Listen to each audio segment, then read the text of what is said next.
అసలు అప్పు చేయకూడదు. అప్పు చేయని వాడు అధిక సంపన్నుడు. ఉన్న దానిలో ఆనందాన్ని పంచుకునేవాడు గొప్పవాడు. చెయ్యాల్సి వస్తుంది, అప్పు తప్పదు. వెంకటేశ్వరుడు అప్పు చేశాడు, చిట్టి రాసిచ్చాడు కుబేరుడి కంటే. చిట్టి లేదు, ఇప్పుడు తిరుపతిలో కూడా చిట్టి లేదు, ఏమి రాసిచ్చాడో లేదు. కానీ అప్పు చేయడం ఎంత చేస్తున్నావో అంతకంటే ఎక్కువ సంపాదించాలి.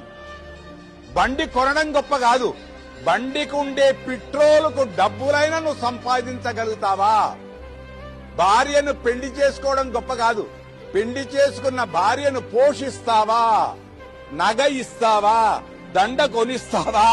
3 దండ అంటే గజం దండ కొనిస్తే భార్య ఉప్పొంగుతుంది.